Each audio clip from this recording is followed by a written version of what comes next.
നബിതങ്ങൾ പറഞ്ഞു, ഫാത്തിമ അടിമയെ വേണമെന്ന് പറഞ്ഞല്ലോ, അടിമയെ വേണമെന്ന് പറഞ്ഞല്ലോ ഫാത്തിമ. ആ അടിമയെ ലഭിക്കുന്നതിനേക്കാൾ നിനക്ക് പ്രയോജനമുള്ള ഒരു നന്മ ഞാൻ പറഞ്ഞു തരട്ടെയോ? എനിക്ക് വീട്ടിൽ ജോലി ചെയ്യാൻ ഒരടിമയെ വേണമെന്നല്ലേ നീ ചോദിച്ചത്? അതിനേക്കാളും നിനക്ക് നന്മ കിട്ടുന്ന, അതിനേക്കാളും പ്രയോജനം ചെയ്യുന്ന ഒരു നല്ല കാര്യം നിനക്ക് ഞാൻ പറഞ്ഞു തരട്ടെയോ? അള്ളാഹുവിന്റെ പ്രവാചകൻ സ്വല്ലല്ലാഹു അലൈഹി വസല്ലമ തങ്ങൾ ചോദിക്കുമ്പോ ഫാത്തിമ പറഞ്ഞുതാ ബാപ്പാ. അപ്പോഴാണ് നബിതങ്ങൾ പറഞ്ഞത്, ഫാത്തിമ ഉറങ്ങുന്നതിന് മുമ്പ് 33 പ്രാവശ്യം സുബ്ഹാനല്ലാഹ്, അൽഹംദുലില്ലാഹ്, അല്ലാഹു അക്ബർ, സുബ്ഹാനല്ലാഹ്, അൽഹംദുലില്ലാഹ്, അല്ലാഹു അക്ബർ, ഈ 3 ദിക്ർ നീ പറയണേ ഫാത്തിമ. ഇത് അടിമയെ ലഭിക്കുന്നതിനേക്കാൾ നിനക്ക് ആഖിറത്തിൽ പ്രയോജനമുള്ളതാണെന്ന് നബി മുഹമ്മദ് മുസ്തഫ സ്വല്ലല്ലാഹു അലൈഹി വസല്ലമ തങ്ങൾ നന്മ പറഞ്ഞു കൊടുക്കുകയാണ്. ഫാത്തിമ പറയുകയാ, മരിക്കുന്ന ദിവസം ഞാനത് പറഞ്ഞിട്ടാണ് മരിച്ചത്. അല്ലാഹുവിന്റെ റസൂലിന്റെ പൊന്നാര മകൾ പറയുകയാണ്, എന്റെ പിതാവെന്ന് രാത്രിയിൽ പറഞ്ഞു തന്ന ഒരു നന്മയുണ്ടല്ലോ, പടച്ചവനെ ഞാൻ മരിക്കുന്ന ദിവസം വരെ പറയുമായിരുന്നു. അലിയാര് തങ്ങൾ പറയുകയാ, ഫമാ തറക്തുഹാ ബഅദ അവിടെ നിന്ന് പറയുകയാ, ഫമാ തറക്തുഹാ ബഅദ സമിഅതുഹാ മിൻ റസൂലില്ലാഹ്. ഞാനും അങ്ങനെ തന്നെയാണ്.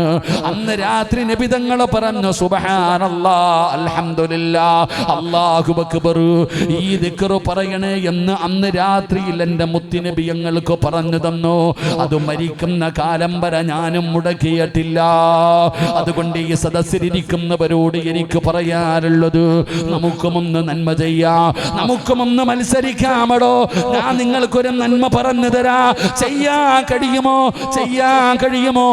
അല്ലാഹുവിന്റെ റസൂൽ പറയുകയാ, 4 കാര്യം ചെയ്യാതെ ഉറങ്ങല്ലേ, 4 കാര്യം ചെയ്യാതെ ഉറങ്ങരുത്, 4 കാര്യം ചെയ്യാതെ ഉറങ്ങരുത്. ഒരുപാട് കഷ്ടപ്പാടുള്ള കാര്യമല്ല, ഉറക്ക വഴിയേണ്ട കാര്യമല്ല, പൈസ ചെലവുള്ള കാര്യമല്ല. പടച്ചവനെ നമുക്ക് അതാ കിടക്കുന്നതിന് വേണ്ടി അതാ കിടപ്പറയിലേക്ക് കടന്നു ചെന്നു.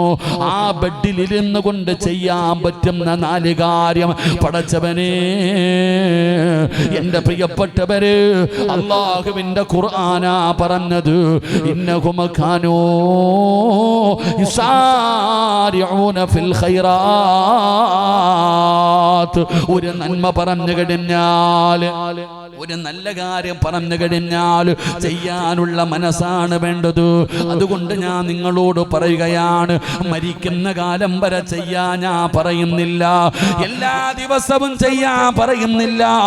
ഇന്നത്തെ ഒരു രാത്രിയെങ്കിലും നിങ്ങൾക്ക് ചെയ്യാൻ കഴിയുമോ? ഇന്നൊരു രാത്രിയെങ്കിലും നിങ്ങൾക്ക് ഇത് ചെയ്യാൻ കഴിയണം. ഇത് ചെയ്യാതെ ഉറങ്ങരുത്. റബ്ബേ, അതിനുള്ള ഈമാൻ നൽകണേ അല്ലാ. 4 കാര്യം ചെയ്യാതെ ഇന്നൊരൊറ്റ മനുഷ്യനും കടന്നുറങ്ങരുത്. അള്ളാഹു നമുക്ക് ഭാഗ്യം തരുമാറാകട്ടെ. അൽഹംദുലില്ലാഹ്. തിരക്കുള്ളവരൊക്കെ പൊക്കോളിയും കേട്ടോ. ആരെയും ഞാൻ നിർബന്ധിച്ച് പിടിച്ചിരുത്തൊന്നുമില്ല. വിശക്കുന്നവന് ഭക്ഷണം കൊടുത്തിട്ട കാര്യമുള്ളൂ. വീട്ടിൽ പോയി ഇൽമു പറയുന്ന കാലമൊക്കെ പോയി. വരുന്നവനാണ് ഇൽമു പറഞ്ഞു കൊടുക്കേണ്ടത്. അള്ളാഹു ബർക്കത്ത് ചെയ്യുമാറാകട്ടെ. തിരക്കുള്ളവരൊക്കെ പൊക്കോളിയും. ഇപ്പോഴല്ലേ പോകാൻ പറ്റൂ. അസ്റായിൽ വരുമ്പോൾ എവിടെ പോകാനാ? ഇപ്പോഴല്ലേ നമുക്ക് എഴുന്നേറ്റ് ഓടാനൊക്കെ പറ്റൂ. ഇപ്പൊ വഴുത് പള്ളിയിൽ നിന്ന് വേണമെങ്കിൽ ഓടാം, വഴുത് പറയുന്നിടത്ത് ഓടാം, എവിടുന്ന് വേണമെങ്കിലും എഴുന്നേറ്റ് ഓടാം. അസ്റായിൽ വരുമ്പോൾ എങ്ങും പോത്തില്ല, അവിടെ തന്നെ കിടക്കും. അള്ളാഹു നമുക്ക് നല്ല മരണം തരുമാറാകട്ടെ, നല്ല മരണം തരുമാറാകട്ടെ. ഇൻഷാ അല്ലാഹ് ഒരു 4 കാര്യം ഇന്നു മുതൽ ചെയ്തൂടെ? ഒരു ഇൻഷാ അല്ലാഹ് ഉറക്കെ പറഞ്ഞ്. ആർക്കും ശബ്ദമില്ല. പള്ളിയിലെ ഉസ്താദ് ദുആ ചെയ്യുമ്പോൾ ആമീൻ പറയാൻ പോലും ശബ്ദമില്ല നമുക്കൊന്നും. അള്ളാഹു എല്ലാവർക്കും ശബ്ദം നൽകുമാറാകട്ടെ. ശബ്ദമുണ്ടോ? എവിടെ? പള്ളിയിലെ ഉസ്താദ് ദുആ ചെയ്യുമ്പോൾ ഉസ്താദിന് തന്നെ തോന്നാറുണ്ട്, ഞാൻ ആർക്ക് വേണ്ടി അല്ലാഹ് ഇത് ചെയ്യണേ. കാരണം സദ്യ ഉണ്ണാനിരിക്കുന്ന പോലെ ഇരിക്കുന്നുണ്ട്, ഇല ഇട്ടിട്ട് അങ്ങോട്ട് വിളമ്പി അടിക്കാൻ. കൈ പോലും ഉയർത്തുന്നില്ലല്ലോ നമ്മൾ. അല്ലേ? നിങ്ങൾ കണ്ടിട്ടുണ്ടോ പള്ളിയിൽ ആരാ കൈ ഉയർത്തുന്നത്? ഇങ്ങനെ അടക്കുക. സുബ്ഹാനല്ലാഹ്. അല്ലാഹു നമുക്ക് ഈമാൻ നൽകുമാറാകട്ടെ. ഞാൻ പഠിച്ചിറങ്ങിയതിന് ശേഷം ഒരു ജോലിക്ക് പോയി. എന്നെ ഒരു മരിച്ച വീട്ടിൽ കൊണ്ടുപോയി. മരിപ്പെല്ലാം കഴിഞ്ഞ് 3 or 7 കണ്ടായിരുന്നു, വർഷങ്ങളുടെ മുമ്പുള്ള കാര്യമല്ല. അപ്പോൾ ഒരു വീട്ടിൽ കൊണ്ടുപോയിട്ട് പറഞ്ഞു, ഉസ്താദ് ഒരു യാസീൻ ഓതി ദുആ ചെയ്യണം. അപ്പം ഞാനും ഒരു ഉസ്താദും കൂടെ റൂമിനകത്ത് കയറിയിട്ട് യാസീനൊക്കെ ഓതി ദുആ ചെയ്യാൻ സമയമായപ്പോൾ എൻ്റെ കൂടെ വന്ന ഉസ്താദ് പറഞ്ഞു, കാക്ക ദുആ ചെയ്യാൻ പോന്നു. ദുആ ചെയ്ത ഉസ്താദെ. ഞാൻ ഈ മനുഷ്യനും കൂടെ യാസീൻ ഓതി, കാക്ക ദുആ ചെയ്ത ഉസ്താദെ. 3 വട്ടം വിളിച്ചിട്ട് ആരും വരുന്നില്ല. ഞങ്ങൾ രണ്ടുപേരും മുഖാമുഖം നോക്കിയിരിക്കുക. ഞാൻ ചിന്തിച്ചു, എന്തായാലും ഒരു യാസീൻ ഓതി വേസ്റ്റ് ആക്കണ്ടല്ലോ. ഞാൻ പറഞ്ഞു, പടച്ചവനെ, ഈ ഓതിയ യാസീനിന്റെ പ്രതിഫലം എൻ്റെ വാപ്പാടെ ഖബറിലേക്ക് എത്തിച്ചിരിക്കണം അല്ലാഹ്. ഞാൻ ഇങ്ങനെ പറഞ്ഞപ്പോൾ എൻ്റെ കൂടെ ഇരുന്ന ഉസ്താദ്, സിറാജ് ഉസ്താദേ, ഈ ചങ്ങായിയുടെ വീട്ടിൽ ആരെങ്കിലും മരിച്ചിട്ടുണ്ടെങ്കിൽ അവർക്കും കൊടുക്കണേ. ഇതാടോ ഇന്നത്തെ ദുആയുടെ അവസ്ഥ. അല്ലാഹു കാത്തിരക്ഷിക്കുമാറാകട്ടെ. ഞാൻ എൻ്റെ അനുഭവം പറഞ്ഞ, നിങ്ങൾക്ക് ഇതിനെക്കാളും വലിയ അനുഭവങ്ങൾ കാണും. അതാ ഞാൻ പറഞ്ഞത്, ഇന്നത്തെ അവസ്ഥ അങ്ങനെ ആയിപ്പോയി. അല്ലാഹു നമ്മളെയൊക്കെ നന്നാക്കി തരുമാറാകട്ടെ. അല്ലാഹു നമ്മളെ നന്നാക്കി തരുമാറാകട്ടെ. ഒരു 4 കാര്യം പറയാൻ ചെയ്യൂലേ? നിങ്ങൾ വിചാരിക്കുക, എന്തേ ഉസ്താദെ ഇന്ന് മാത്രം ചെയ്യാൻ പറഞ്ഞത്? നാളത്തെ കാര്യം. എൻ്റെ പൊന്നാര ചങ്ങാതി, ഇടയ്ക്ക് വഴുത് കേട്ടിട്ട് ഈ കേട്ട വഴുത് തന്നെ ജീവിതത്തിൽ ചെയ്യാൻ സമയമില്ലാതായിരിക്കാം. എപ്പോ നോക്കിയാലും വഴുതല്ലേ. പണ്ടൊരു വഴുത് കേൾക്കണമെങ്കിൽ വല്ല റമദാനോ നബിദിനോ ഒക്കെ വരണം. ഇപ്പോഴോ രാവിലെ മുതൽ രാത്രി വരെ വഴുത. അല്ലാഹു കാത്തിരക്ഷിക്കുമാറാകട്ടെ. സ്റ്റേജ് വഴുത്, ഓൺലൈൻ വഴുത്, മൊത്തം ഓൺലൈൻ. ഈ അടുത്ത് ഞാൻ വഴുതിന് പോയപ്പോൾ ഒരു ഭർത്താവ് എന്നോട് പറഞ്ഞ, ഒരു 3 കഴിഞ്ഞ വ്യാഴാഴ്ചയാണെന്ന് തോന്നുന്നു, എവിടെ പോയപ്പോൾ ഒരു വാപ്പ എൻ്റെ അടുത്ത് പറഞ്ഞു, നിങ്ങളുടെ പ്രസംഗിക്കണ ഉസ്താദല്ലേ? എൻ്റെ പൊന്നുസ്താദ്, ഒരു കാര്യം പറയണം. ഈ പാവം പറയാൻ, ഞാൻ രാവിലെ 4:30 എഴുന്നേറ്റ് പള്ളിയിൽ പോയതാ സുബഹി നിസ്കരിക്കാൻ. തിരിച്ച് വീട്ടിൽ ചെന്നപ്പോൾ എൻ്റെ പെണ്ണുപിള്ളയ്ക്ക് 1 ഗ്ലാസ് ചായ ഇട്ട് തരാൻ സമയമില്ല. ചോദിച്ചപ്പോൾ പറയാ മജ്ലിസിൽ ഇരിക്കുകയാണെന്ന്. അല്ലാഹു കാക്കുമാറാകട്ടെ. എടാ, സുബഹി നിസ്കരിക്കാൻ 4:30 എഴുന്നേറ്റ് പള്ളിയിൽ പോയിട്ട് നിസ്കരിച്ചിട്ട് വീട്ടിൽ പോയ ഭർത്താവ് 1 ഗ്ലാസ് കട്ടൻ ചായ ചോദിച്ചപ്പോൾ ഭാര്യ എന്ത് പറയാ? വേണം കിട്ട് കുടിച്ചോളാം, ഞാൻ എവിടാന്ന് ഹജ്ജ് ചെയ്തോണ്ടിരിക്കുവാന്ന്. അല്ലാഹു അഅലം. ഇതായിപ്പോയി. ഇവിടെ പണ്ട് ഒരു ചരട് ഓതണമെങ്കിൽ ഉസ്താദിന്റെ അടുത്ത് പോണ്ടേ? ഉസ്താദ് ഒരു ഗ്ലാസ് വെള്ളം ഓതിത്താന്ന് പറഞ്ഞ തങ്ങന്മാരുടെ അടുത്ത് ഉസ്താദ് ഇപ്പൊ നിങ്ങൾ തന്നെ ഓതും. ഞാൻ ഈ അടുത്ത് എനിക്കറിയുന്നൊരു വീട്ടിൽ പോയപ്പോ, പടച്ചവനെ, ഒരാൾ വന്നിട്ട് പറയുന്നു, താത്ത ആട് ഭക്ഷണമൊന്നും കഴിക്കുന്നില്ല, ആ ഓതിയ വെള്ളം തരാൻ. അപ്പൊ ഞാൻ ആലോചിച്ച്, എന്താ അല്ലാ, നേരെ അകത്ത് പോയിട്ടൊരു പാത്രത്തിൽ വെള്ളം എടുത്തുകൊണ്ട് കൊടുത്തു. എന്താന്നൊന്നും പിടികിട്ടിയില്ല. പിന്നീട് ചോദിച്ചപ്പോൾ പറഞ്ഞു, അത് രാവിലെ മജ്ലിസിൽ ദിക്ർ പറഞ്ഞിട്ട് ഓതി വെച്ചതാണ്. അല്ലാഹു കാത്തിരക്ഷിക്കുമാറാകട്ടെ. ഇതായിപ്പോയുടെ മൊത്തം. ഞാൻ പരിഹസിച്ചതും കളിയാക്കിയതല്ല. നിങ്ങൾ എന്ത് വേണമെങ്കിലും കേട്ടോ, പക്ഷെ അതിനൊക്കെ ഒരു പരിധി ഉണ്ടാകണം, ഒരു അദബും മര്യാദ ഉണ്ടാകണം. കേട്ട് മൊത്തവും പോയി. അല്ലാഹു കാത്തിരക്ഷിക്കുമാറാകട്ടെ. അല്ലാഹു കാത്തിരക്ഷിക്കുമാറാകട്ടെ. പക്ഷെ അതൊരു നന്മ ചെയ്യൂലേ? നിങ്ങൾക്കൊക്കെ സുഖമാണോ? സുഖമാണോ? വെടി കൊണ്ടതുപോലെ ഇരിക്കുന്നു. എനിക്ക് സുഖമാണോ എന്ന് ചോദിക്കുമ്പോൾ ചിലർ അങ്ങനെ വാ തുറന്ന് കാണിക്കാം, ആന്ന്. അല്ലാഹു കാത്തിരക്ഷിക്കുമാറാകട്ടെ. അങ്ങനെ പറഞ്ഞാൽ എന്താ അഭിപ്രായർത്ഥം? അതാ ഞാൻ പറഞ്ഞു, വഴുത് കേൾക്കുന്നുണ്ട്, ഒന്നുമില്ല. എടാ, സുഖമാണോ എന്ന് ചോദിക്കുമ്പോൾ വാ തുറന്ന് കാണിക്കാൻ പാടില്ല എന്നല്ലേ മഹാനായ നബിയുനാ റസൂലുള്ളാഹി സ്വല്ലല്ലാഹു അലൈഹി വസല്ലമ തങ്ങൾ ഒരിക്കൽ മസ്ജിദുൻ നബവി ഇരിക്കുക. അപ്പോൾ സഹാബി കയറി വന്നു. അപ്പൊ നബിതങ്ങൾ ചോദിച്ചു, യാ ഫുലാൻ, നമ്മുടെ പള്ളിയിലെ ഖതീബ് യുഗത്തിലെ ഹബീബെ അജരെ സുഖമാണോ എന്ന് ചോദിക്കുന്ന പോലെ നബിതങ്ങൾ ചോദിച്ചു, നിങ്ങൾക്ക് സുഖമാണോ? ആ സ്വഹാബി പറഞ്ഞു, അൽഹംദുലില്ലാ ഖൈർ, അൽഹംദുലില്ലാ റാഹത്താണ് നബി. അവർ മറുപടി കേട്ടപ്പോൾ നബിതങ്ങൾ പറഞ്ഞു, അല്ലാഹു നിനക്ക് ബറക്കത്ത് ചെയ്യട്ടെ. എന്ന രണ്ടാമതൊരു ചങ്ങാതി പുറകെ കയറി വന്നു. അദ്ദേഹത്തോടും ഇതേ ചോദ്യം തന്നെ ചോദിച്ചു, സുഖമാണോ? ആ ചങ്ങാതി പറഞ്ഞു, സുഖമാണ്. ഖൈർ റാഹത്ത് എന്തോ പറഞ്ഞു. നബിതങ്ങളൊന്നും വേണ്ടിയില്ല, ചിരിച്ചു. അപ്പൊ ഈ സഹാബി ചോദിച്ചു, എനിക്കെന്തേ നബിയെ ദുആയില്ലേ? ആദ്യം വന്ന ആളോട് ചോദിച്ച അതേ ചോദ്യം തന്നെ എന്നോട് ചോദിച്ചത്. അദ്ദേഹത്തിന് ബർക്കത്തിന് വേണ്ടി ദുആ ചെയ്ത് എനിക്ക് ബർക്കത്തില്ലേ? അപ്പോഴാ പറഞ്ഞേ, നീ ഒരു അൽഹംദുലില്ലാ പറഞ്ഞിരുന്നെങ്കിൽ എത്രയോ നല്ലതായിരുന്നു എന്ന് നബിയുനാ റസൂലുള്ളാഹി. അപ്പൊ ഇനി പറ, സുഖമാണോ? എങ്ങനെ കേട്ടില്ലല്ലോ? എങ്ങനെ? എന്താ നേരത്തെ പറയാഞ്ഞ? അതങ്ങനെ അവസ്ഥ, നിങ്ങൾക്ക് മാത്രമുള്ളതല്ലേ അതൊക്കെ? ഞാൻ പറഞ്ഞത് നിങ്ങൾക്കുള്ളതല്ലേ, ഞങ്ങൾക്കൊന്നുമില്ല. ഒരു അൽഹംദുലില്ലാ പറയാ നമുക്ക് മടിയാ. ഇത് പറഞ്ഞതുകൊണ്ട് എന്തെങ്കിലും നഷ്ടമുണ്ടോ? നമുക്ക് ലാഭമല്ലേ ഉള്ളൂ. ഈ കടയിൽ കച്ചവടം ചെയ്യുന്നവരോട് ചോദിച്ചാൽ, അളിയ കച്ചവടമൊക്കെ ഉണ്ടോടാ? പിന്നെ വൈകുന്നേരം ആകുമ്പോൾ 3000 4000 മാസം നല്ല വരുമാനം ഉണ്ടടാ. അപ്പൊ ഈ കേൾക്കണമെന്ന് വിചാരിക്കും, ഇവനെ കൊറോണ ഒന്നും പിടിച്ചില്ലേ? അല്ല, ഇവിടെ ഓരോ മനുഷ്യന്മാർ കച്ചവടം ഇല്ലാതെ തെക്ക് വടക്ക് നടക്കുമ്പോൾ ഇവന് മാത്രം ഇത്ര കച്ചവടം എവിടാ? പിന്നെ മുട്ട ഒഴിച്ചിട്ടു എന്ന് പറഞ്ഞിട്ട് വല്ല കാര്യമുണ്ടോ? അള്ളാഹു കാക്കുമാറാകട്ടെ, അള്ളാഹുമാറാകട്ടെ. എടാ ഒന്ന് വയത് കഴിഞ്ഞ് പോകുമ്പോൾ ആമിന ആയിഷാടിക്ക്, ആയിഷ അങ്ങനെ ഉണ്ടടി മച്ചായിക്ക്, ഒന്നുമില്ലടി, ആകെ ബുദ്ധിമുട്ടും പ്രയാസം, അള്ളാഹ് തട്ടിയും മുട്ടിയും ഇങ്ങനെ പോണ്. അപ്പം അവള് മനസ്സിൽ ചിന്തിക്കും ഇവൾ എത്തിങ്ങാനേലായല്ലോ, ഒരു സന്തോഷം. മറിച്ചിട്ട് ഒരു അൽഹംദുലില്ലാ പറഞ്ഞാലോ അതിനകത്തൊന്നുമില്ലടോ, ഉണ്ടെന്നുമില്ല, ഇല്ലാന്നുമില്ല. അൽഹംദുലില്ലാ, അള്ളാഹിനെ സ്തുതിക്ക്, അള്ളാഹു ബർക്കത്ത് ചെയ്യുമാറാകട്ടെ. ഇനി പറ, സുഖമല്ലേ? ജീവിതമൊക്കെ എങ്ങനെയുണ്ട്? കച്ചവടമൊക്കെ എങ്ങനെയുണ്ട്? കുടുംബജീവിതമൊക്കെ എങ്ങനെയുണ്ട്? ആരോഗ്യമൊക്കെ എങ്ങനെയുണ്ട്? എല്ലാത്തിൻ്റെ കയ്യിലും പൈസ ഉണ്ടോ? പൈസ ഉണ്ടോ? എന്നല്ല ചോദിക്കുമ്പോൾ തന്നാൽ മതി, വെച്ചോ, അള്ളാഹു ബർക്കത്ത് ചെയ്യുമാറാകട്ടെ. അപ്പൊ അൽഹംദുലില്ലാ, ഈ അൽഹംദുലില്ലാ മതി രക്ഷപ്പെടാൻ. പൈസ ഒന്നും വേണ്ട, നിങ്ങൾ അൽഹംദുലില്ലാ പറഞ്ഞു, അള്ളാഹു ബർക്കത്ത് ചെയ്യുമാറാകട്ടെ. അപ്പൊ ഇൻഷാ അല്ലാഹ് ഒരു 4 കാര്യം പറയാം. ഇൻഷാ അല്ലാഹ് ചെയ്യൂലേ? നിർത്താറായോ? എന്തിനാ വാച്ചി നോക്കണേ? 10:30 വരെ സമയമുണ്ടല്ലോ. 10 മണിയായപ്പോഴേ വാച്ചി നോക്കുന്ന ആൾക്കാർ, ആ നോക്കിയ മനുഷ്യന്റെ ആക്കിബത്ത് അള്ളാഹു നന്നാക്കി കൊടുക്കുമാറാകട്ടെ. നല്ല ഇടയ്ക്കിടയ്ക്ക് വാച്ച് നോക്കണപ്പാ, അതേ അത്യാവശ്യം കാണുമായിരിക്കും. 4 കാര്യം ചെയ്യാതെ നിങ്ങൾ കടന്നുറങ്ങരുത്. അള്ളാഹു നമ്മുടെയൊക്കെ മജ്‌ലിസ് പരിപൂർണമായി സ്വീകരിക്കുമാറാകട്ടെ. 4 കാര്യം ചെയ്യൂലേ? 4 കാര്യം ചെയ്യൂലേ? ഇത് ചെയ്യാതെ ഇന്ന് മുതൽ കടന്നുറങ്ങരുത്. അള്ളാഹു ചെയ്യാൻ ഭാഗ്യം തരുമാറാകട്ടെ.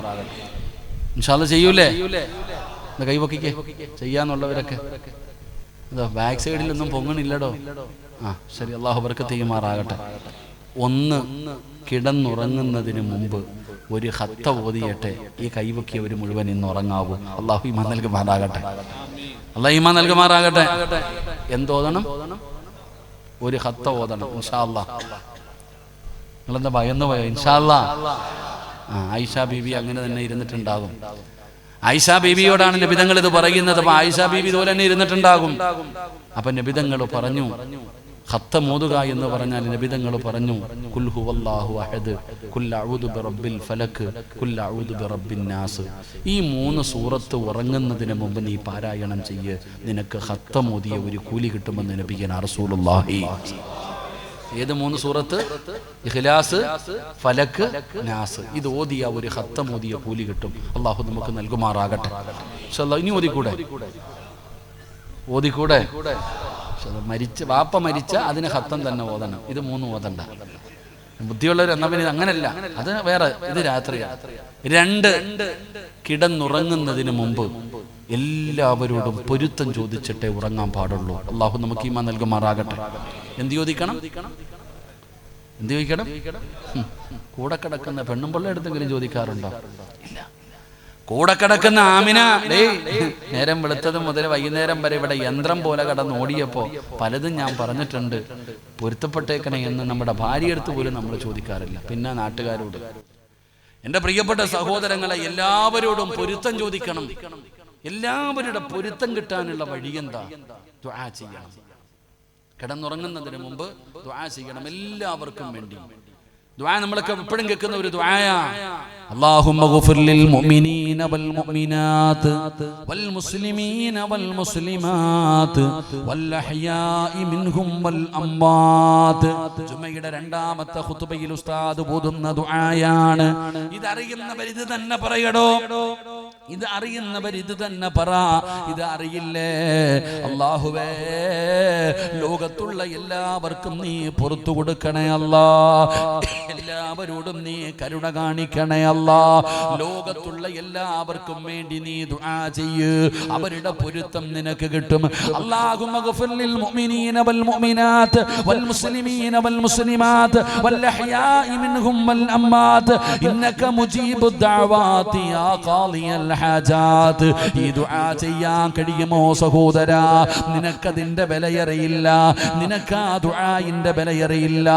മഹാനായ പ്രവാചകൻ സ്വല്ലല്ലാഹു അലൈഹി വസല്ലമ തങ്ങളെ തൊട്ട് അബീ ഉമാമത്തൽ ബാഹിരി റളിയല്ലാഹു തആല അൻഹു നിവേദനം ചെയ്യുന്ന ഹദീസിൽ കാണാം 120 കോടി നന്മ വേണോ? 120 കോടി മുസ്ലിമീങ്ങൾ ഇന്ന് ഭൂമിയിൽ ജീവിച്ചിരിപ്പുണ്ടാണ്. ഏകദേശം 120 കോടി മുസ്ലിമീങ്ങൾ ഇന്ന് ലോകത്ത് ജീവിച്ചിരിപ്പുണ്ട്. ആരെങ്കിലും ഈ ദുആ ചെയ്താൽ ഓരോ മുസ്ലിമിന്റെ തലയെണ്ണമനുസരിച്ച് അല്ലാഹു നിനക്ക് പ്രതിഫലം തരുമെന്ന് നബി മുഹമ്മദ് മുസ്തഫ. ലോകത്ത് ഇന്ന് എത്ര മുസ്ലിമീങ്ങൾ ജീവിച്ചിരിപ്പുണ്ടോ അവരുടെ തലയെണ്ണമനുസരിച്ച് അല്ലാഹു നിനക്ക് പ്രതിഫലം തരും. നീ അവർക്ക് വേണ്ടി ദുആ ചെയ്താൽ അവരോട് അല്ലാഹു കരുണ കാണിക്കാൻ, അല്ലാഹു അവരുടെ പാപങ്ങൾ പുറത്തു കൊടുക്കാൻ, അല്ലാഹു അവരുടെ ജീവിതത്തിൽ ബർക്കത്ത് നൽകാൻ നീ ദുആ ചെയ്താ നിനക്ക് അല്ലാഹു ഓരോ മുസ്ലിമിന്റെ തലയെണ്ണമനുസരിച്ച് പ്രതിഫലം തരികയാ. അതുകൊണ്ട് ഇന്ന് രാത്രി നീ ദുആ ചെയ്താൽ 120 കോടി പടച്ചവനെ 120 കോടി നന്മ നിനക്ക് അല്ലാഹു തരികയാണ്. 2 എല്ലാവരുടെ പൊരുത്തം അല്ലാഹു നിനക്ക് നൽകുകയാ. പടച്ചവനെ മൂന്നാമത്തെ കാര്യം എന്തെന്നറിയുമോ? എല്ലാ പ്രവാചകന്മാരോടും ശഫാഅത്ത് ചോദിക്കണേ ആയിഷ. നാളെ അല്ലാഹുവിന്റെ കോടതിയിൽ കടന്നു വരുമ്പോ എന്നെ കൂടെ സ്വർഗത്തിലേക്ക് കൊണ്ടുപോകണേ, എന്നെ കൂടെ സ്വർഗത്തിലേക്ക് കൊണ്ടുപോകണേ. അവിടെ നിന്ന് ശഫാഅത്ത് ചോദിക്കണേ. യാ റസൂലല്ലാഹ്, നിങ്ങളെ അല്ലാതെ വേറൊരു പ്രവാചകനെ ഞാൻ കണ്ടിട്ടില്ലല്ലോ നബിയേ. പിന്നെ എങ്ങനെയാണ് ആയിഷ ഒരു 10 സ്വലാത്ത് പറ ആയിഷ, ഒരു 10 സ്വലാത്ത് പറ ആയിഷ. പ്രവാചകന്മാരുടെ ശഫാഅത്ത് നിനക്ക് ലഭിക്കുമെന്ന് ആദരവായ പ്രവാചകൻ നബി മുഹമ്മദ് മുസ്തഫ സല്ലല്ലാഹു അലൈഹി വസല്ലമ തങ്ങൾ പറയുകയാണ്. 4ാമത്തെ കാര്യം എന്തെന്നറിയുമോ? ഹജ്ജും ഉംറയും ചെയ്യാതെ ഉറങ്ങല്ലേ, ഹജ്ജും ഉംറയും ചെയ്യാതെ ഉറങ്ങല്ലേ. പലർക്കും ആഗ്രഹമുണ്ടോ?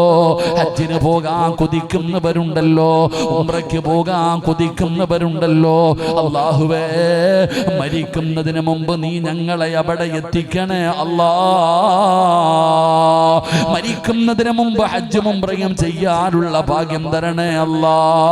എന്റെ പ്രിയപ്പെട്ടവരെ, ഹജ്ജും ഉംറയും ചെയ്ത കൂലി വേണോ? കിടന്നുറങ്ങാൻ വേണ്ടി വിരിപ്പിനകത്തിരിക്കുമ്പോ അവിടെ ഇരുന്ന് കൊണ്ട് പറയണം സുബ്ഹാനല്ലാഹ് 33 പ്രാവശ്യം, അൽഹംദുലില്ലാഹ് 33 പ്രാവശ്യം, അല്ലാഹു അക്ബർ 34 പ്രാവശ്യം, ലാ ഇലാഹ ഇല്ലല്ലാഹ് ഒരു പ്രാവശ്യം പറഞ്ഞിട്ട് കിടക്കണേ വാപ്പാ. നിനക്ക് വല്ലാത്ത പ്രതിഫലമാണ്, നിനക്ക് വല്ലാത്ത പ്രതിഫലമാണ്. എന്തിനാണ് ഞാനിത് പറഞ്ഞതെന്നറിയുവോ?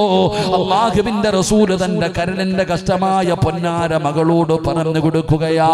ഫാത്തിമ കിടന്നുറങ്ങുന്നതിന് മുമ്പ് സുബ്ഹാനല്ലാഹ്, അൽഹംദുലില്ലാഹ്, അല്ലാഹു അക്ബർ, ഇതാണ് നിനക്ക് നല്ലതെന്ന് നബി മുഹമ്മദ് മുസ്തഫ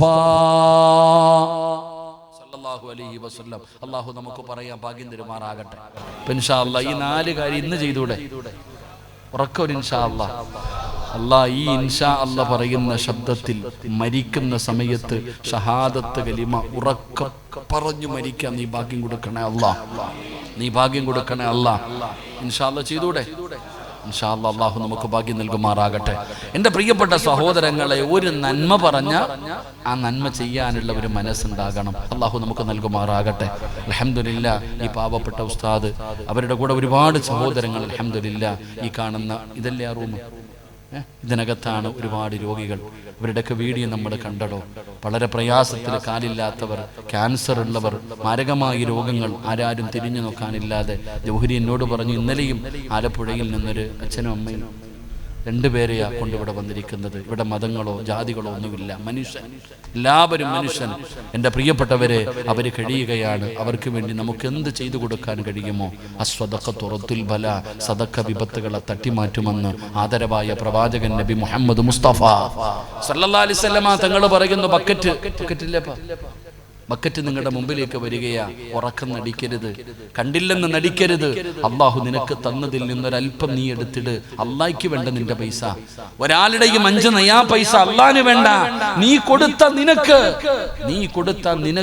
നിനക്ക് വരാനിരിക്കുന്ന അപകടങ്ങൾ, ദുരന്തങ്ങൾ, മാരക രോഗങ്ങൾ നിനക്കറിയാം. ഞാൻ പറഞ്ഞു തരേണ്ട കാര്യമൊന്നുമില്ല, ആലിമാകേണ്ട കാര്യമൊന്നുമില്ല. സദക്ക കൊടുത്താൽ വിപത്തു മാറുമെന്ന് ഒരു പണ്ഡിതനും പറയണ്ട, എല്ലാവർക്കും അറിയാം. ഞാൻ ഉദാഹരണം ചോദിക്കട്ടെ. ഇന്ന് വഴുത് കഴിഞ്ഞ് തിരിച്ചു വീട്ടിൽ പോയി. 11 മണിയായി, താമസിച്ചു. ചാടി ബാത്റൂമിനകത്ത് കയറി തെറ്റിയടിച്ചു താഴെ വീണു. അള്ളാഹു കാക്കുമാറാകട്ടെ. ആര് വേണമെങ്കിലും വീഴാം, അള്ളാഹു കാക്കുമാറാകട്ടെ. ആര് വേണമെങ്കിലും വീഴാം, അള്ളാഹു കാക്കുമാറാകട്ടെ. മക്കള് നിലവിളി കെട്ട് ഓടി വന്നപ്പോ ദോ കിടക്കുന്ന ചക്ക വെട്ടിയിട്ടതുപോലെ പൊക്കിയെടുത്തു. എൻ്റെ പ്രിയപ്പെട്ടവരെ, കരുനാഗപ്പള്ളിയിലോ അല്ലെങ്കിൽ എവിടെയെങ്കിലും വലിയ ഹോസ്പിറ്റലിൽ കൊണ്ടുപോയി. ഡോക്ടർ നല്ല മനുഷ്യനാ, AC തുറന്നിട്ട് പറഞ്ഞ് ഇതിനകത്ത് കിടത്തിക്കൊള്ളാൻ, ICUവിനകത്ത് കിടത്തിക്കോ വാപ്പാനെ. കുറച്ച് കഴിഞ്ഞ് പുറത്തിറങ്ങി വന്നിട്ട് പറഞ്ഞു, പടച്ചോനെ ബ്ലഡ് ക്ലോട്ട് ആയിട്ടുണ്ട്, പ്രശ്നമാണ്, സർജറി വേണം, 24 മണിക്കൂർ കഴിയട്ടെ. എന്റെ പ്രിയപ്പെട്ടവരെ, നാളെ രാവിലെ നോക്കുമ്പോ നിന്റെ മകന് നിന്റെ ഭാര്യ പറഞ്ഞു വിടുന്നു പള്ളിയിലെ ഉസ്താദിനെ പോയി കാണാൻ. ഉസ്താദിന്റെ റൂമിന്റെ മുമ്പിൽ മകൻ വന്ന് കാത്തു നിൽക്കുന്നുണ്ട്. ഉസ്താദ് ചോദിച്ചു, എന്തേ മോനെ? ഉമ്മച്ചി പറഞ്ഞു വിട്ടതാ ഉസ്താദെ, പാപ്പ ഇന്നലെ രാത്രി ബാത്റൂമിനകത്ത് വീണിട്ട് ഇപ്പൊ ICUവിനകത്ത് കിടക്കുകയാ, സർജറി ചെയ്യണമെന്ന് പറയുന്നു ഉസ്താദെ. ഉമ്മച്ചി തന്നു വിട്ടതാ 1000 രൂപ, ദുആ ചെയ്യണേ. എന്തിനാ 1000 രൂപ കൊടുക്കണേ? ദുആ ചെയ്യാൻ പറഞ്ഞാ പോരെ? അപ്പൊ നിനക്കറിയാം പൈസ കൊടുത്താൽ രക്ഷപ്പെടുമെന്ന്. നമ്മളിപ്പോ ബക്കറ്റുമായിട്ട് വരുമ്പോ പൊട്ടം കളിക്കും. ഡോക്ടർ പറഞ്ഞു ശരീരത്തിൽ ഒരു മുഴയുണ്ട്, ടെസ്റ്റിന് അയക്കണം, ക്യാൻസറിന്റെ. പടച്ചോനെ, അപ്പൊ നമ്മൾ ഓടി വരില്ലേ? അസ്വദഖത്തു റദ്ദുൽ ബലാ, സദഖ വിപത്തുകളെ തട്ടിമാറ്റുമെന്ന് ആദരവായ പ്രവാചകൻ നബി മുഹമ്മദ് മുസ്തഫ സല്ലല്ലാഹു അലൈഹി വസല്ലമ തങ്ങൾ പറയുമ്പോൾ, എൻ്റെ പ്രിയപ്പെട്ടവരെ, ബക്കറ്റുമായി നിങ്ങളുടെ മുമ്പിലേക്ക് കടന്നു വരികയാണ്. ഈ പാപങ്ങൾക്ക് വേണ്ടിയാടോ? ആരാരുമില്ലാത്ത ഈ അച്ഛനമ്മമാർക്ക് വേണ്ടിയാണ്, ഈ കൂടപ്പറപ്പുകൾക്ക് വേണ്ടിയാണ്. ഒരു ആലിമായ, ഒരു ചെറുപ്പക്കാരനായ ഒരു മനുഷ്യൻ പടച്ചവനെ ഈ പ്രായത്തിലല്ല, അദ്ദേഹവും ഒരു സംഘവും പടച്ചവന് ഇങ്ങനെ ലക്ഷങ്ങളാണ് ഓരോ മാസവും ചെലവാകുന്നത്. അവരത് ചെയ്യാൻ തയ്യാറാകുമ്പോൾ നമ്മളെ കൊണ്ട് കഴിയുന്നതും നമ്മൾ കൊടുക്കണമല്ലോ സഹോദരാ. ഇത് റജബു മാസമാ, റജബുന് അല്ലാഹുവിന്റെ മാസമാണ്, അല്ലാഹുവിന്റെ മാസമാണ്. ബർക്കത്ത് ചോദിക്കാൻ പറഞ്ഞ മാസമാ, ബർക്കത്ത് ചോദിക്കാൻ പറഞ്ഞ മാസമാണ്, ബർക്കത്ത് വാരിക്കോരി കൊടുക്കുന്ന മാസമാണ് റജബ് മാസം. ഈ റജബ് മാസത്തിലാണ് പാപങ്ങൾക്ക് വേണ്ടി ബക്കറ്റ് നിന്റെ മുമ്പിൽ വരുന്നത്. അല്ലാഹുവേ, നിന്റെ തലയുടെ മുകളിൽ ഒരു മലക്ക് കാത്തു നിൽക്കുകയാ. ഓരോ മുസ്ലിമും കേട്ടോ, ഓരോ മുഅ്മിനും കേട്ടോ, നിന്റെ തലയുടെ മുകളിൽ ഒരു മലക്ക് കാത്തു നിൽക്കുകയാ. ഈ ബക്കറ്റ് നിന്റെ മുമ്പിലേക്ക് വരുമ്പോ നീ എന്തെങ്കിലും ഒന്ന് കൊടുത്താൽ, അല്ലാഹു തന്നതിൽ നിന്നൊരൽപ്പം നീ എടുത്തു കൊടുത്താ, പടച്ചവനെ, മലക്ക് ദുആ ചെയ്യുന്നു, നാഥാ ഉള്ളതിൽ പങ്കു കൊടുത്തു റബ്ബേ, നീ ബർക്കത്ത് ചെയ്യണേ അല്ലാ. ആരാ ദുആ ചെയ്യുന്നത്? ഇമാമല്ല, ഉസ്താദന്മാരല്ല, വഅദ് പറയുന്നവരല്ല, ഹാജിയാക്കന്മാരല്ല, മാതാപിതാക്കളല്ല, പടച്ചവനെ അല്ലാഹുവിന്റെ മലക്കുകൾ. ലാ യഅസൂനല്ലാഹ മാ അമറഹും വയഫഅലൂന മാ യുമറൂൻ. അല്ലാഹുവിന്റെ കൽപ്പനകൾ മാത്രം അനുസരിച്ച് ജീവിക്കുന്ന പടച്ച റബ്ബിന്റെ മലക്കുകളാണ് നിന്റെ തലയുടെ മുകളിൽ നിന്നുകൊണ്ട് ദുആ ചെയ്യുന്നത്. പറയുന്നത്. നിനക്ക് ബർക്കത്ത് ലഭിക്കാൻ, നിന്നോട് പടച്ച റബ്ബ് കരുണ കാണിക്കാൻ അവിടുന്ന് ദുആ ചെയ്യുമെന്ന് നബി തങ്ങൾ പറയുമ്പോ അല്ലാഹു സമ്പത്ത് തന്നിട്ട് കാണാത്തവനെ പോലെ ഇരിക്കല്ലേ, നീ അവിടുന്ന് അഭിനയിക്കല്ലേ. ആ മക്കള് നിങ്ങളുടെ മുമ്പിലേക്ക് വരികയാ പാവങ്ങൾക്ക് വേണ്ടി. ആ സമയത്ത് അല്ലാഹു തന്നതിൽ നമ്മൊരൽപ്പം കൊടുക്കാതെ നീ എങ്ങാണം പിടിച്ചു വെച്ചാ അപ്പോഴും തലയുടെ മുകളിൽ നിൽക്കുന്ന മലക്കു പറയുകയാ, നാഥാ ഇവന് പിടിച്ചു വെച്ചതുപോലെ നീയും പിടിച്ചു വെക്കണേ അല്ലാ. അല്ലാഹു നിന്റെ വരുമാനം കുറയ്ക്കും സഹോദരാ. വന്നുകൊണ്ടിരുന്ന വരുമാനമുണ്ടല്ലോ, അതെങ്ങാനും അല്ലാഹു വന്ന് പിടിച്ചു വെച്ചാൽ പിന്നെ എന്ത് ചെയ്യും സഹോദരാ? അതുകൊണ്ട് എന്റെ പ്രിയപ്പെട്ടവരോട് പറയുകയാണ്, കൊടുക്കടോ. അല്ലാഹുവിന്റെ റസൂല് പറയുകയാ, ഒരുപാട് രോഗം പിടിച്ചവരുണ്ടല്ലോ ഉസ്താദേ, ഒരുപാട് മരുന്ന് കഴിച്ചു, ഒരുപാട് മരുന്ന് കഴിച്ചു. ഏതൊക്കെയോ ഹോസ്പിറ്റലുകളിൽ വലിയ വലിയ ഡോക്ടർമാരെ കൊണ്ടുപോയി കാണിച്ചു. എന്റെ രോഗം മാറുന്നില്ല, എന്റെ വേദന മാറുന്നില്ല, എന്റെ പ്രയാസം മാറുന്നില്ല. സങ്കടം പറയുന്ന വാപ്പാ, നബി തങ്ങൾ പറയുകയാ, സ്വഹാബാ, അല്ലാഹുവിന് ചില അടിമകളുണ്ട്, അല്ലാഹുവിന് ചില അടിമകളുണ്ട്. ആ അടിമകൾക്ക് രോഗം വന്നാ അവര് സദക്ക കൊടുത്ത് ചികിത്സിക്കുമെന്ന് നബി മുഹമ്മദ് മുസ്തഫ തങ്ങൾ പറയുന്നു. അല്ലാഹുവിന് ചില അടിമകളുണ്ട്, ആ അടിമകൾക്ക് രോഗം വന്നാ അവര് സദക്ക കൊടുത്ത് ചികിത്സിക്കും. അല്ലാഹു നമ്മളെ കാത്തിരക്ഷിക്കുമാറാകട്ടെ, അല്ലാഹു നമ്മളെ കാത്തിരക്ഷിക്കുമാറാകട്ടെ. ആരെല്ലാം ഈ ബക്കറ്റിന്റെ അകത്ത് പൈസ ഇട്ടോ, റബ്ബേ നീ അവരെ കൈവിടല്ലേ റഹ്മാനെ, നീ അവരെ കൈവിടല്ലേ റഹ്മാനെ. നമുക്ക് വലിയ മടിയാടോ ഇങ്ങനെയുള്ള കാര്യങ്ങളൊക്കെ കൊടുക്കാൻ. എൻ്റെ പ്രിയപ്പെട്ടവരെ, എത്ര വലിയ ഒരു കാര്യമാണ് ഈ ഉസ്താദന്മാർ. എത്ര പേരുണ്ട് കൂട്ടായ്മ? 11 പേരടങ്ങുന്ന ഒരു സംഘം. അല്ലാഹു കബൂലാക്കുമാറാകട്ടെ. ഷായൊക്കെ ഉണ്ട്? ഷാ നമ്മുടെ ഞാൻ ഇന്ന് വന്നപ്പോഴ എൻ്റെ ഒരു പഴയ ചങ്ങാതിയാണ്. ഷാ ഡോക്ടറാണോ? ഷാന്ന് നമ്മുടെ കടുവാപ്പള്ളി പഠിക്കുമ്പോൾ എൻ്റെ ജൂനിയർ ആയിരുന്നു തോന്നുന്നു. ഇന്നാണ് വർഷങ്ങൾക്ക് ശേഷം അൽഹംദുലില്ലാ നല്ല നിലയിലായി. ഷായെ കണ്ടപ്പോൾ എനിക്ക് വലിയ സന്തോഷമായി. ഇന്ന് വലിയ ഹോസ്പിറ്റലിൻ്റെ ഒക്കെ മുതലാളിയാണ്. അവിടെ എലിസ്റ്ററില്ല, നല്ല റോഡ് സൈഡിൽ. അൽഹംദുലില്ലാ, അല്ലാഹു ബർക്കത്തിക്കുമാറാകട്ടെ, അല്ലാഹു ബർക്കത്തിക്കുമാറാകട്ടെ. നമ്മുടെ കൂടെ പഠിച്ചൊരു ശരീക ഇന്ന് നല്ല നിലയിലായി. അല്ലാഹു ജീവിതത്തിൽ ഖൈറും ബർക്കത്തും ഐശ്വര്യവും ഒക്കെ നൽകുമാറാകട്ടെ. അൽഹംദുലില്ലാ, നല്ല ഒരു സ്ഥാപനം, ഒരു ഹോസ്പിറ്റൽ എൻ്റെ ഭരണിക്കാവ് ആ ഭാഗത്ത് തുടങ്ങിയിട്ടുണ്ട്. അൽഹംദുലില്ലാ, അല്ലാഹു ഖൈറും ബർക്കത്തും നൽകി അനുഗ്രഹിക്കുമാറാകട്ടെ. നല്ല രീതിയിൽ അല്ലാഹുവിനെ ഭയന്നുകൊണ്ട് തൻ്റെ മുമ്പിലേക്ക് വരുന്ന രോഗികൾക്കും അതുമായി ബന്ധപ്പെട്ട കാര്യങ്ങളൊക്കെ ചെയ്യാൻ അൽഹംദുലില്ലാ ഈ സ്ഥാപനത്തിൻ്റെ ഒരു വലിയ ഒരു സഹായിയാണ്. അല്ലാഹു ഖൈറും ബർക്കത്തും നൽകുമാറാകട്ടെ. എൻ്റെ പ്രിയപ്പെട്ട സഹോദരങ്ങളെ, ഇവരിങ്ങനെ ചെയ്യുന്നു, നമുക്ക് അവരുടെ കൂടെ കൂടാൻ കഴിയണം. നിങ്ങൾ കൊടുക്കണം. ഉസ്താദ് ഇങ്ങനെ പറഞ്ഞു, ബിൽഡിംഗ് കെട്ടാൻ വേണ്ടി എവിടോ പോകാൻ പറ്റിരുന്നു, ഇറാഖിൽ പോകാൻ പറ്റിരുന്ന പൈസ. നൗഷാദ് എന്ന് പറയുന്ന ഒരു സഹോദരൻ അൽഹംദുലില്ലാ ഇവിടെ എല്ലാം സിയാറത്ത് നല്ല കാര്യങ്ങൾക്ക് പോകാൻ വെച്ചിരുന്ന എന്തിനാ ഉസ്താദ് 1 ലക്ഷം രൂപ എടുക്കാൻ മനസ്സ് കാണിച്ചുള്ളതാ? നമ്മൾ എന്താണ് നമ്മൾ ചിന്തിക്കേണ്ടത്? നമ്മൾ ചെയ്യുന്ന പ്രതിഫലം, നമ്മൾ കൊടുക്കുന്ന ആ ഒരു ദാനധർമ്മം എത്ര വലിയ പ്രതിഫലം. നമ്മൾ അവിടെ ഇവിടെയും നിങ്ങളുടെ കണ്ണിന്റെ മുമ്പിലല്ലേ കാണുന്നത്. നിങ്ങൾ ഒരു നേരത്തെ ആഹാരം ഈ പാപങ്ങൾക്ക് കൊടുത്താൽ അൽഹംദുലില്ലാ നമുക്ക് രക്ഷപ്പെടാൻ കഴിയും. അല്ലാഹു നമുക്ക് ഈമാൻ നൽകുമാറാകട്ടെ. എൻ്റെ പ്രിയപ്പെട്ടവർ, ഒരിക്കലും സദക്ക വെറുതെയില്ല.